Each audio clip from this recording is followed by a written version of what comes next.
বন্ধুরা, আজ আমি চলে এসেছি মহাপ্রভু শ্রী চৈতন্যদেবের জন্মস্থান নবদ্বীপ ধামে। আর একদিনের মধ্যেই আমি নবদ্বীপ ধাম এবং মায়াপুর ঘুরব, এবং সেটা কীভাবে ঘুরবো তোমাদের এই ভিডিওর মাধ্যমে শেয়ার করব। আর সেই সাথে নবদ্বীপে 60 ফুট শ্রী চৈতন্যদেবের মতন 60 ফুট একটা নতুন শিব মূর্তি তৈরি হয়েছে। সেই শিব মূর্তি কীভাবে দর্শন করবে সেই সমস্ত তথ্য তোমাদের সঙ্গে শেয়ার করব। আর বন্ধুরা, যারা এখনও আমার চ্যানেলটাকে সাবস্ক্রাইব করোনি তারা চটপট আমার চ্যানেলটাকে সাবস্ক্রাইব করে নাও। তাহলে চলো বন্ধুরা, এবার আজকের ভিডিওটা স্টার্ট করা যাক। একদম ভোর ভোর ঘুম থেকে উঠে চলে এলাম ডানকুনি স্টেশনে। আর ডানকুনি থেকে বর্ধমান হাওড়া পরের যে 4:30 ট্রেনটা, সেই ট্রেনটা ধরে নিলাম। চলে এলাম বেলুড় স্টেশনে। আজকে হাওড়া থেকে জার্নিটা করব না, কারণ হাওড়া কাটোয়া লোকালটা 5:30টায় ছাড়ে। আর যেহেতু ট্রেনের টাইম হয়ে গেছে, হাওড়া যেতে যেতে ট্রেনটা মিস করে যাবে, তাই বেলুড়েই নেমে পড়লাম। বেলুড় থেকে ট্রেনটা ধরবো।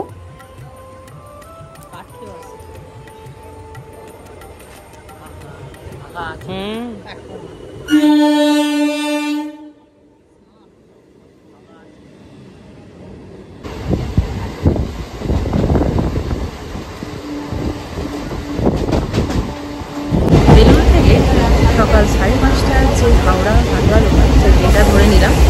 যেহেতু একদিনের মধ্যেই পুরো নবদ্বীপ মায়াপুর ঘুরবো, তাই একদম ভোরভোরই রওনা দিলাম নবদ্বীপের উদ্দেশ্যে। হাওড়া থেকে নবদ্বীপ ধামের দূরত্ব 105 কিলোমিটার। আর ট্রেনে করে যেতে সময় লাগে 2 ঘন্টা 9 মিনিট, কিন্তু অনেক সময় ট্রেনের প্রবলেমের জন্য সেটা 2.5 ঘন্টা বা 3 ঘন্টা হয়ে যায়। আর ট্রেনের ভাড়া মাত্র 25 টাকা। যারা একদিনের মধ্যে নবদ্বীপ মায়াপুর ধাম ঘুরে আসতে চাও, তাদের অবশ্যই কিন্তু আর্লি মর্নিং এই হাওড়া থেকে 5:30টার যে হাওড়া কাটোয়া লোকাল আছে সেটা ধরতে হবে।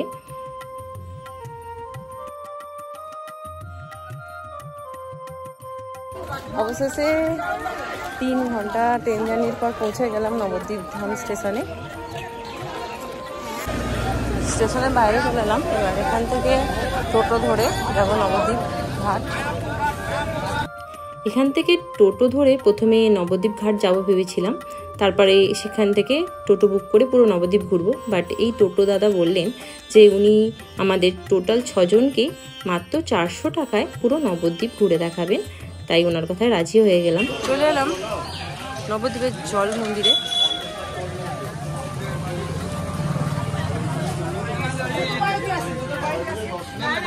পুরো সুন্দর মন্দির। আপনারা হয়তো অনেকেই যারা নবদ্বীপে আসেন তারা হয়তো অনেকেই এই মন্দিরে কখনো আসেনি।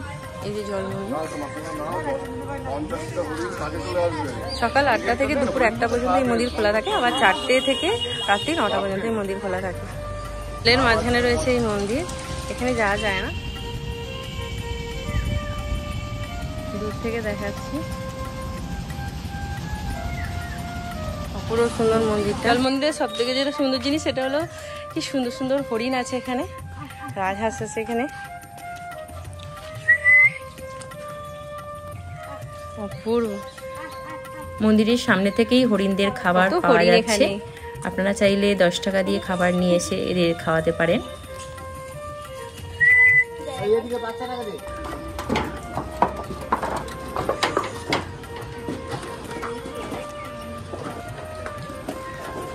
এখন বর্ষাকালের জন্য পুকুর ভর্তি হয়ে গেছে, তাই এই সিস্টেম করে দেওয়া আছে। এখানে ভগবান শিবের মন্দির, ভগবান শিব বিরাজমান।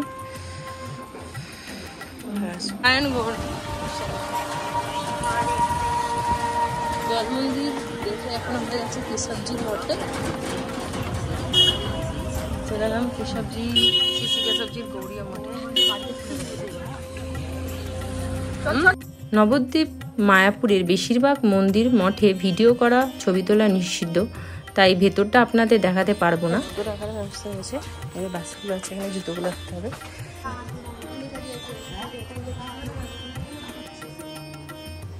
কেশবজির মঠ ঘোরার পর এবার আমরা চলে এলাম নতুন যে 60 ফুটের শিব মূর্তিটি হয়েছে নবদ্বীপে, সেই মূর্তিটি দর্শন করতে। বন্ধুরা, আমরা যে টোটো করে ঘুরছি, এই টোটো দাদার নাম্বার আমি আমার ভিডিওর শেষে দিয়ে দেবো। এই টোটো দাদা খুব কম খরচেই নবদ্বীপের সমস্ত মন্দির ঘুরিয়ে দেখাচ্ছেন। আপনারা যখন নবদ্বীপ আসবেন চাইলে এই দাদার সঙ্গে যোগাযোগ করতে পারেন। গৌরাঙ্গ বিহারে এটা নবদ্বীপের নতুন একটা মন্দির। এখানে বিশাল বড় একটা মহাদেবের মূর্তি আছে, তোমাদের দেখাচ্ছি। চলো, সকাল 8টা থেকে দুপুর 12টা পর্যন্ত খোলা থাকে, আবার 4টে থেকে রাত্রি 9টা পর্যন্ত।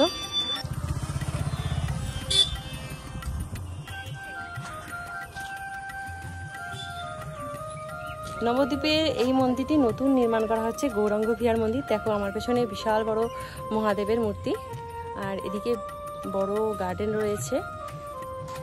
গৌরাঙ্গ বিহার মন্দির দর্শন করে এখন আমরা যাচ্ছি সোনার গৌরাঙ্গ দর্শন করতে। 550 বছরের পুরনো এই মন্দিরটি। এটা শিবাসের বাড়ি, শিবাসাঙ্গন। তো দেখে এখন যাচ্ছি গৌরীয় মঠের দিকে। সোনার গৌর যে মন্দির আছে সেখানে ভিডিও করা নিষিদ্ধ, তাই ভিডিও করতে পারলাম না।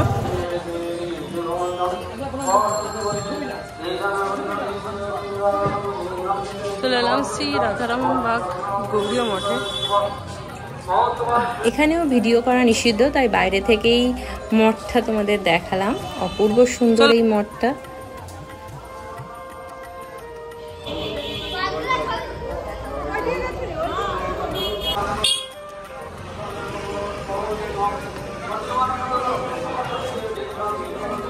গৌরীয় মঠ দর্শন করে এখন আমরা যাচ্ছি রাধারানীর মন্দির এবং গুপ্ত বৃন্দাবনের দর্শন করতে। মন্দিরে এবার মন্দিরের ভেতরে প্রবেশ করবো। মন্দিরের ভেতরে ক্যামেরা করা যাবে না হয়তো, তাই বাইরে থেকে দেখাচ্ছি তোমাদের।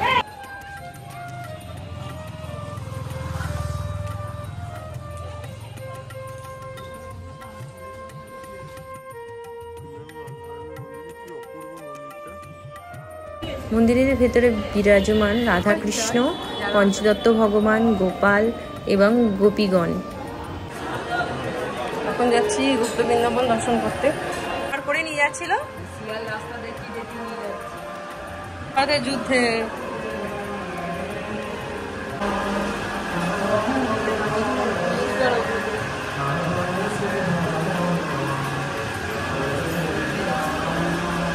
কংসের কারাগার।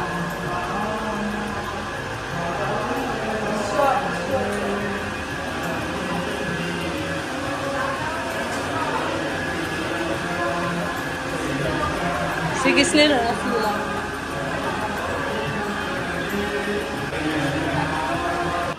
শ্রী রাধারানী এখানে বিরাজমান।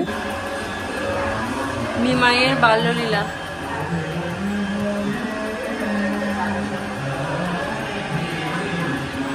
সন্ন্যাসের সময়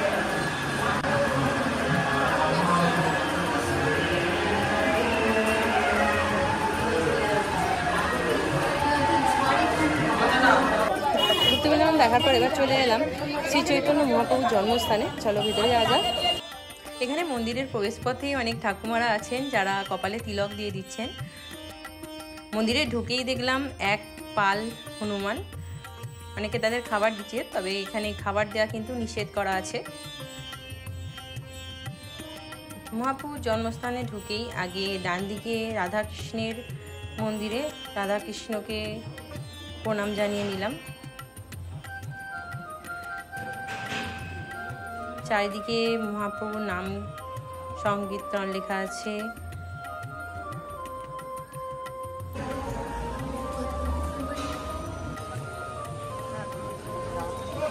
এই স্থানেই শচী মাতা শ্রী মহাপ্রভু শ্রী চৈতন্য দেবের জন্মগ্রহণ দিয়েছিলেন। এই নিম গাছের নিচে যাদের সন্তান হয়নি তারা সন্তানের কামনা করে লাল সুতো বেঁধে যায়। এই কুটিরের মধ্যেই শচী মাতা শ্রী চৈতন্য মহাপ্রভু জন্ম দিয়েছিলেন। জয় শচী মাতা, জয় মহাপ্রভু। মহাপ্রভুর জন্মপীঠে এসে অনেক কিছুই দেখার আছে। এখানে দেখুন ভগবান শ্রীকৃষ্ণ কালীয় নাগের ওপর নৃত্য করছে। শ্রী চৈতন্য মহাপ্রভুর জন্মস্থান দেখে এবার আমরা যাচ্ছি 60 ফুটের গৌরাঙ্গ দর্শন করতে। আমরা যে টোটোতে করে যাচ্ছি উনি ভীষণ ভালো, উনি একটা মন্দিরও বাদ দেননি, প্রত্যেকটা মন্দির আমাদের ঠিকঠাক মতন ঘুরিয়ে দেখাচ্ছেন। সত্যিই ভীষণ ভালো লাগলো ওনার ব্যবহার। সাতপুটের গৌরাঙ্গ দর্শন করতে এখানে টিকিট কাটতে হবে। এই যেদিকে টিকিট কাউন্টার আছে, টিকিট কাউন্টার থেকে 10 টাকা করে টিকিট নিয়ে তবে ভেতরে প্রবেশ করতে পারা যাবে।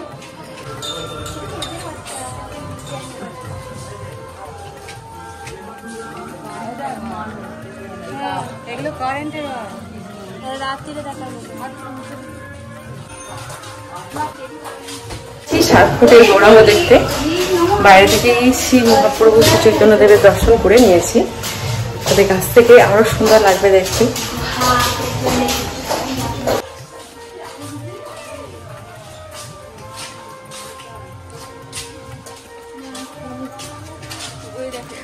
কি অপূর্ব লাগছে শ্রী গৌরাঙ্গের মূর্তিটি।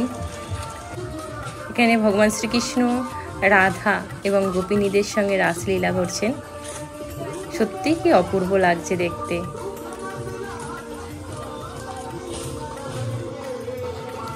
মাখন মিছে রেখা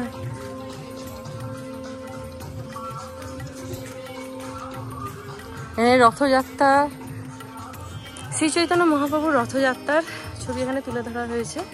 পূর্ব সুন্দর। প্রথমেই রয়েছে বজরংবলীর মূর্তি। জয় বজরংবলী। শ্রী চৈতন্য মহাপ্রভুর পুরো জীবনী এখানে তুলে ধরা হয়েছে।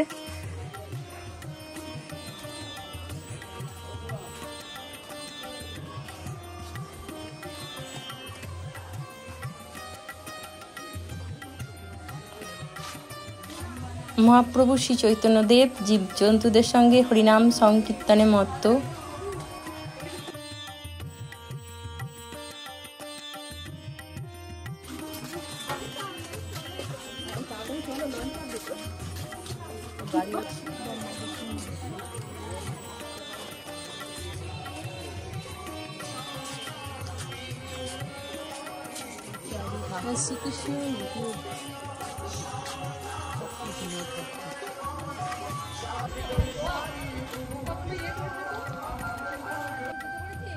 সাতপুট গৌরাঙ্গ দর্শনের পর এবার চলে এলাম মিউজিয়াম দর্শন করতে। প্রথমেই ভগবান শ্রী বিষ্ণু রয়েছেন।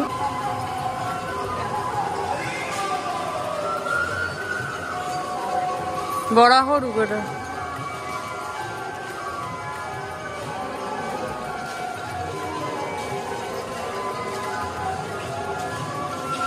নরসিংহ রূপ,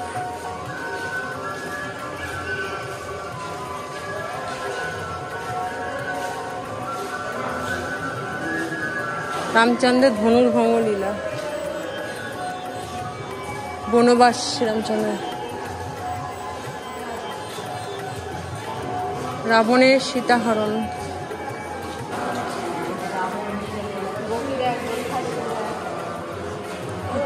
গোপাল দোল খাচ্ছে এখানে, নৃসিংহ রূপ,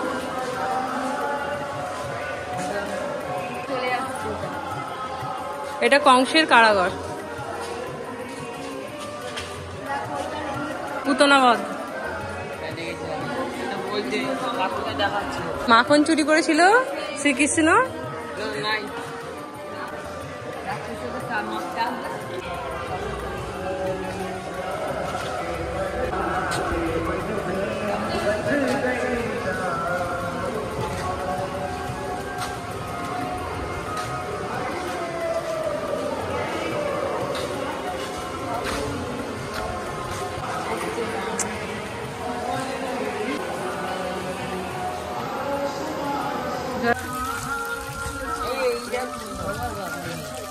বদ্রীনাথ এদিকে আর এদিকে কেদারনাথ। সাতপুট গৌরাঙ্গ দর্শনের পর আমাদের নবদ্বীপ ধাম ঘোরা সম্পূর্ণ। এবার যাব মায়াপুর।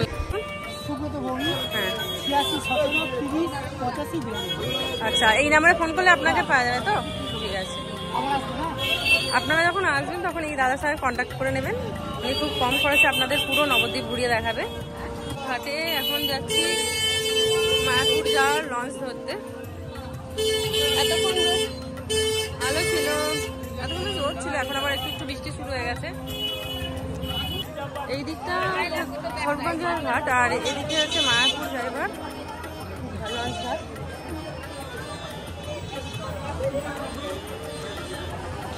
লঞ্চের ভাড়া 10 টাকা আর নৌকার ভাড়া 5 টাকা।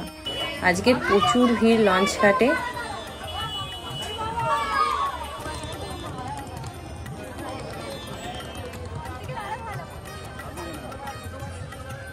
লঞ্চে ওঠার আগে লম্বা লাইন। লঞ্চ এসে গেছে কিন্তু লঞ্চে জায়গা পাওয়া মুশকিল, কারণ প্রচুর দর্শনার্থীরা এসেছে মায়াপুর নবদ্বীপ ধাম দর্শন করতে।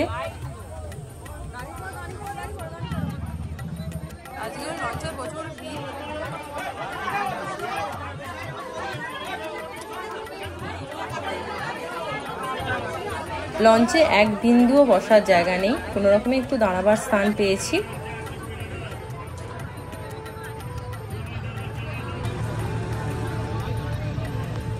জলঙ্গি আর ভাগীরথী দুটো নদী একসাথে মিশেছে, কিন্তু দুটো জল একসঙ্গে মেশেনি। এটাই মায়াপুর নবদ্বীপের বৈশিষ্ট্য।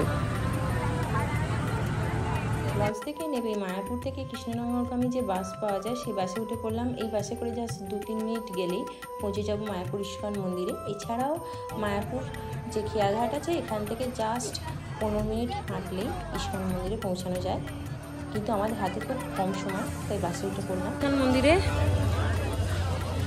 এখন ঘড়িতে বাজে 11টা 20, আর কিছুক্ষণ সময়ই খোলা থাকবে ইস্কন মন্দির। কুপন পাওয়া যাচ্ছে, কুপন কেটে নিলাম 70 টাকা করে কুপন। আর স্থান গীতা ভবন। এখানে দিবারাত্র হরিনাম সংকীর্তন করা হয়।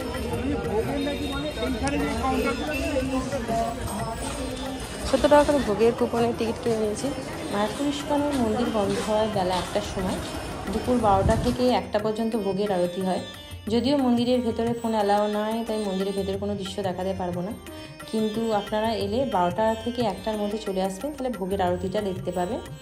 আর 1টা থেকে ভোগ বিতরণ করা হয়।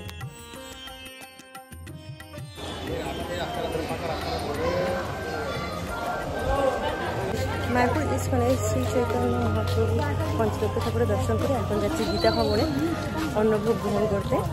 আর দেখেছি চলে এলাম গীতা ভবনে।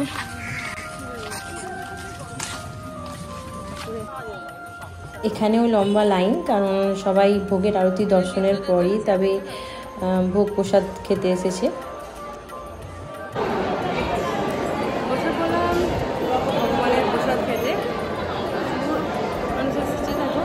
গীতা ভবনে যেখানে ভোগ খাওয়ানো হয়, সেই জায়গাটা কিন্তু বিশাল বড় এবং একসঙ্গে অনেক মানুষ বসে খাওয়ার ব্যবস্থা রয়েছে। প্রথমেই বেগুনি দিয়ে গেল, এরপরে ভাত, ডাল, সবজি, আরও অনেক কিছু আছে। এরপরে অপূর্ব খেতে মহাপ্রসাদ। নবদ্বীপ ঘোরা হলো, মায়াপুর ইস্কন ঘোরা হয়ে গেল, ইস্কনের মহাপ্রসাদও খেলাম। আর এখন ঘড়ির বাজে মাত্র 2টো। এখানে কি সুন্দর দেখো, মাছগুলো ঘুরে ফিরে বেড়াচ্ছে। ইস্কন মন্দিরে একটু আশেপাশে ঘুরে নেবো, কারণ এখন তো মন্দির বন্ধ। মন্দির খুলবে সেই বিকেল 4টের সময়। তবে এই এত সুন্দর মনোরম পরিবেশে বসে থাকতে কোনো অসুবিধা নেই।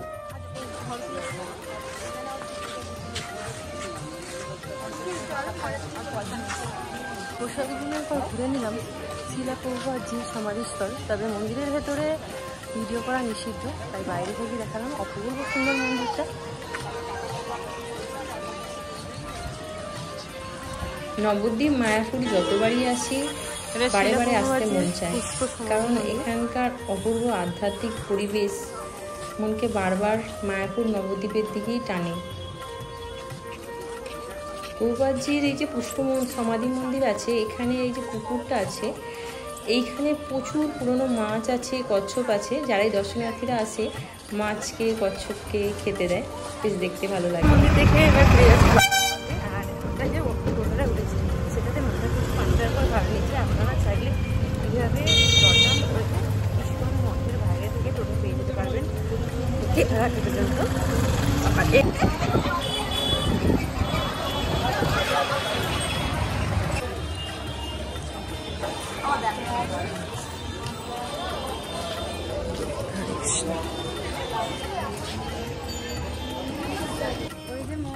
আসার সময় লঞ্চে এসেছিলাম, এখন যাচ্ছি নৌকায়। নৌকার ঘাটটা একটু দূরেই রয়েছে।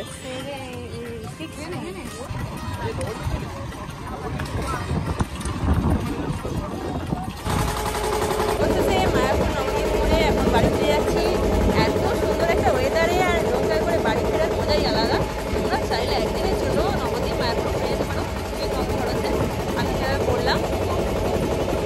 বন্ধুরা, আজকের মতো ভিডিওটা এখানেই সমাপ্ত করলাম। এখনও অনেক টাইম আছে, চাইলে মায়াপুরটা আরেকটু থাকতে পারতাম, কিন্তু ওয়েদার খুব খারাপ, তাই বাড়ি ফিরতে হবে। ওকে বন্ধুরা, এখনকার মতো টাটা, আবার দেখা হবে নেক্সট ব্লগে।